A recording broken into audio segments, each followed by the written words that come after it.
So I can say without a doubt that breastfeeding definitely changed my life. Hi, and welcome to my channel, Shades of Sage, where I share all things motherhood. My name is Taishima. I'm a doula, chef, and mama of 5. And today I'm talking about my very first time breastfeeding my first baby. So my first breastfeeding experience and first breastfeeding journey. So if you're interested in that, then just keep watching. So for those of you who don't know, or if you're new to my channel and this is the first video that you're seeing of mine, I am a mama of 5. So my oldest is 7 years old, and her name is Saya, and she was a preemie baby. So she was born really abruptly at 33 weeks and 4 days, I believe it was, and she was a 2-pound 11-ounce baby. I do have my birth story here on this channel if you want to check out, everything that happened in that birth, why she had to be born early, why she was so small, and kind of my NICU and preemie experience as a first-time mom, which was a lot, very traumatic. It was just a lot all at once. Okay, so if you want to know like the backstory, check those out. Okay, but today I'm going to be talking about my breastfeeding journey. So if you never had a preemie baby before, you probably don't know the differences between a preemie baby and a full-term baby, and I hope that you're never in that situation. But if you're a preemie mom, then you can relate and you can kind of identify with some of the things that I'm going to share here on this channel today, because she was a preemie, and not just her being a preemie was obviously we want our babies to be full-term, but because she was so small. So she was born, like I said, at 33 weeks, and she was smaller than she should have been for 33 weeks. And so when she was born, she was not able to take any feedings by mouth. We were separated from each other, so she was rushed off to the special care nursery, and I stayed in my postpartum room to recover from my traumatic birth. I had preeclampsia, and so I was still dealing with the effects of the preeclampsia. And as soon as I was like stable enough to, I was, given a breast pump and instructed to pump. Now, they didn't really give me too many directions, and thank God my mom was there with me, because her parents had a lot of children. They had 10 children total, and she breastfed each and every one of us. So I knew she had a lot of experience, and she just told me, put the pump on and pump, every 2 hours, and also to drink water every time you're pumping. And those two things were game changers for me. So again, because my baby was small, and preemies, they have a lot of developmental milestones they have to meet and reach before they're able to do certain things. So one of the things with preemies is they have to conserve their energy, like a lot of their energy. And especially again in my case, because my baby was so small, most of all of her vital organs were there, but they were functioning slowly and not as optimally as a full-term baby. So again, her body had to do a lot of growing physically and developmentally, right? And so I was not able to just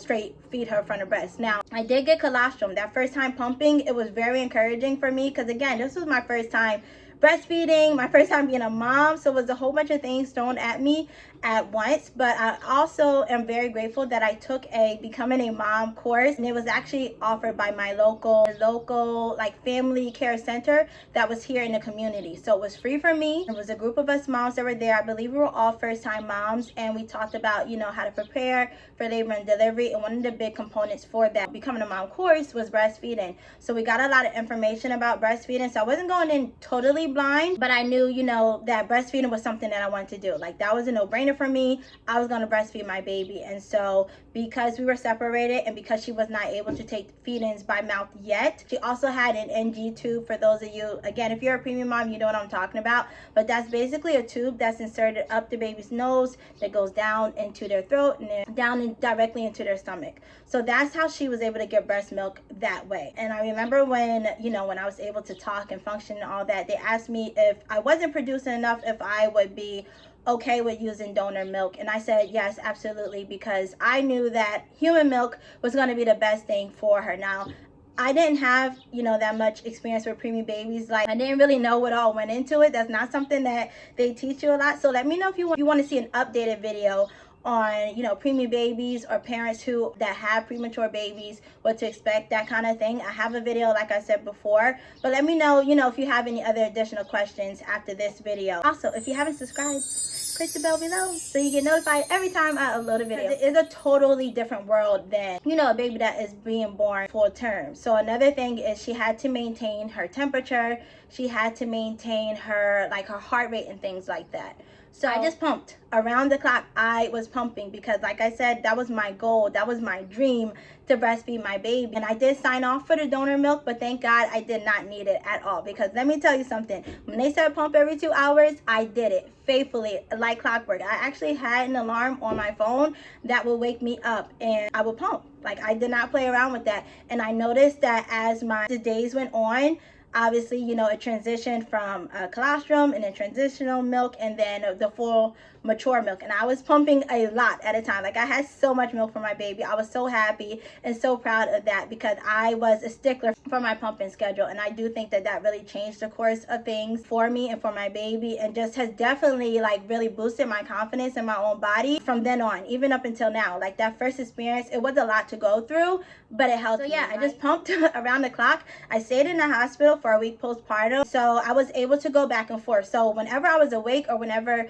she was awake, whenever I could be with her, I was there with her. So I pretty much stayed with her in the special care nursery all day long. It was 24-hour access, obviously, because, you know, preemie, and they really do foster like just you being there with your baby as much as you can, especially like skin to skin and kangaroo care. Those are such great things for boosting your milk supply. So if you haven't seen my latest video, check that out, where I talk about natural ways to boost your breast milk supply, because those things are so key. But yeah, definitely did a lot of skin to skin, definitely did a lot of kangaroo care. That's where your baby is on you, like, you know, your baby is bare besides just their bottom, and you have everything off up top, and you're just holding your baby for hours. And that's what I did while she was not able, you know, to take feedings from the breast. So while I pumped, whenever I pumped, I would deliver my milk to the nursery, or, you know, they would come and collect it like every 2 hours or so and give it to her. Eventually, I got to the point where I was pumping so much milk that they started to freeze my milk for me so that it would be there for her. But when she was able to take feedings by mouth,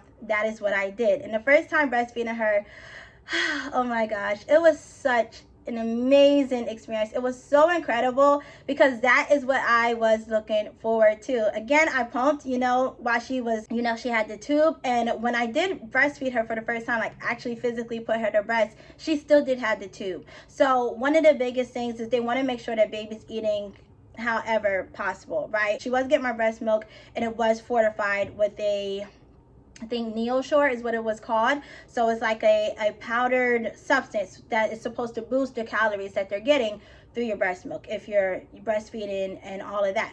So it was just giving her extra calories because she was already so small on, you know, on a really smaller side of things. So she did still have the NG tube, but it was my breast milk going through that tube and the fortifier like mixed with it, right? So then we started with our weighted feedings. And so she was put on my breast. Actually, they weighed her first, right? And then she was put on my breast, and I breastfed her. And I just let her, you know, breastfeed as long as she wanted to. That first latch, the first time a baby latching, it was different. So the breast pump I had, though, was a hospital grade breast pump. I think Mandela was the brand, and it was incredible. It was amazing. So it kind of mimics babies' feeding patterns when they first get on. So when they first get on in their first latch, you'll notice that they have really like short and quick sucks, right? And that's just so that they can bring the milk down. Once the milk is down, though, and they're getting it, you'll notice, if you pay attention when you're breastfeeding your baby, that the sucks become longer and they are not as fast, so it gets a little more drawn out. And that was it was such an incredible experience, because it was different than the breast pump. So the breast pump obviously is suction, but when a baby breastfeeds, it definitely feels different. And it was new. It was a new experience for me, a new sensation. It didn't hurt, though, and I had nurses there to help me with the latch and to make sure she was on there properly. Of course, my mom was there again to help me in you know, troubleshoot and anything like that, but I didn't have any issues really. She got on there, she latched right away, and it was amazing. It was incredible. Then they weighed her afterwards, you know, just to see how much milk transferred, because that's one of the things, is that they want to make sure, obviously, that the baby is getting milk, right? So they weighed her, and I can't remember exactly how much. Like, I wish I had pictures of like the before weight and the after, but once they put her on there, they was like, oh, she got quite a bit, right? And so again, another confidence booster for me, that, you know, everything is working out, everything is doing well. And why I say that breastfeeding changed my life is because my first birth went totally totally off the rails from what I was expecting, what I was anticipating, what I was, planning or used to. It just was so far out there, right? But to this day, I'm very grateful for it because it taught me so much. And it definitely, one of the things that it taught me is how strong I am and just how powerful breastfeeding can be, because I literally watched my baby go from 2 pounds and 11 ounces to, I think she was like 4.5 pounds when she left the NICU, or when, she finally went home. She did stay 7 weeks in the NICU. It's because she had, she had to grow, really. I'm watching a baby that's supposed to still technically be inside the womb. I'm watching her now grow on the outside. So it was amazing and incredible to see. And yeah, in breastfeeding, why I'm so passionate about it, it was like one of those things that just went right for us, from the beginning. Like my first birth, I had the preeclampsia. Never heard of preeclampsia, never knew signs, symptoms, all of that stuff. The recovery,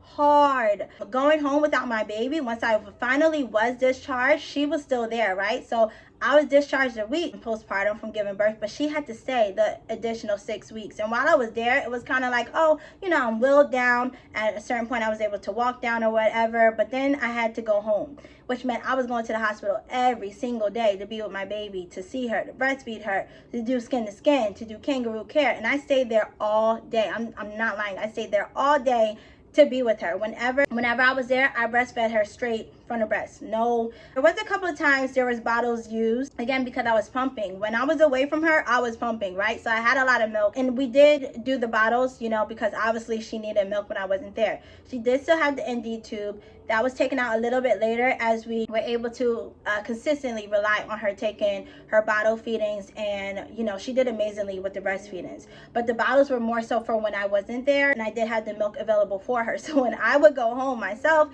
I would pump. Like I said, every 2 hours my alarm was going off. I was waking up day and night to breastfeed her. Well, mostly nighttime, because during the daytime I was there and I was breastfeeding in person. But I would, store my milk at home and then bring it into the hospital when I got there. And again, I stayed all day. There even was a snowstorm that happened, and I ended up spending the night at the hospital because I was like, I can't be stuck at home in a snowstorm, driving in the snow trying to get to the hospital. So I ended up just staying overnight. And yeah, I was really dedicated, and I was like, my baby's gonna get my milk. And like I said, I watched her grow between that 6 week span and gain like the 2-3 pounds almost to go home.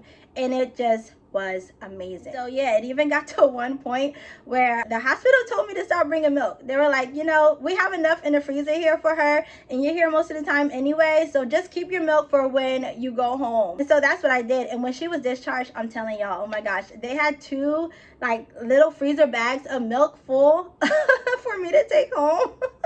And I did, but they were like, they really made me feel good about myself, because they were like, oh my gosh, you have enough milk to feed Burlington County. And to me, that was like the best or the highest compliment, because I was so passionate about, or so like, I was so dead set on her getting, nothing but my breast milk. Like, again, if I needed the donor milk, I knew it was there, but I was like, my baby's getting my milk. And then once she latched, she just really took off from there.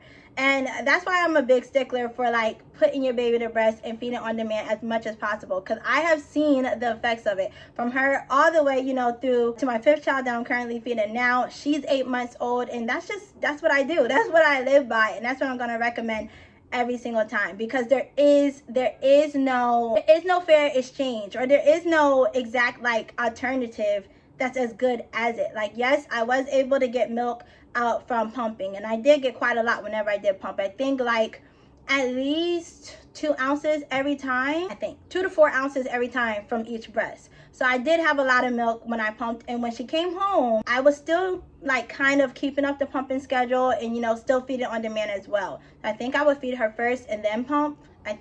I can't really quite remember. All I do know though is that she eventually stopped liking the bottles. She stopped liking the bottles. She stopped liking the fortifier. And it kind of got to one point where she was like throwing up all of the... So I was giving her the bottles because they still wanted me to use the fortifier. So I would put the fortifier in with the bottles or in with my breast milk, and then she would just throw it up. Massive. I'm talking about massive throwing up. And to me, I was like, my baby doesn't like this. Like, so why am I going to continue to force this on her if her body's telling me she doesn't like it. And honestly, I didn't like using it either. Like, I had seen what my own breast milk could do, and I was like, I don't need it, right? And so yeah, so then I stopped using it, and I just really started from that point on feeding on demand. And that is what I have done for all of my children after her. Like, I haven't used any bottles or done any pumping with my other 4 children, and it has gone amazingly. But that first experience really showed me just how strong I was, just how determined I was, and how beautiful breastfeeding can be if it's unrestricted, right? And so I'm so grateful for that whole experience. It taught me so much, and it gave me the tools I feel like I needed to breastfeed all of my other children successfully, and to hopefully share and encourage other moms here on this channel. So yes, that is my first breastfeeding experience. It just was so special, and I talk to her about it all the time, you know, and we go over little things. And she's only 7, so she only understands but so much, but of course I remember, you know, mostly everything. And yeah, I love breastfeeding, and this is, like I said, my 5th child I'm breastfeeding, and I plan on going 2 years. So I'm hoping that I am able to do that this time around. Yeah, so share with me down below if you're on your breastfeeding journey. Share with me how you feel about breastfeeding. If you've had any struggles with breastfeeding, I have a playlist on this channel about breastfeeding and troubleshooting. Like, we did deal with thrush with my first. It's not something I dealt with the others, but again, it's because of the you know, circumstances surrounding my birth and everything. So if you're interested in that, let me know. I have a couple of videos here, I think, talking about thrush, or they will be coming soon. They will be coming soon, so be on the lookout for that. And yeah, that is everything today. I hope that you enjoyed this video. Let me know if you want to know any additional details about preemie babies, breastfeeding, all of that stuff. If you watched the whole video today, let's do, I can't say breastfeeding because that'd be too obvious, right? Let's do a, what's something pretty? Let's do the pink flower emoji. I will show you which one. The pink flower emoji, because that's how I'm feeling today, okay? So thank you again for watching. Remember to let your story be your power, and I'll see you in my next video. Okay, bye.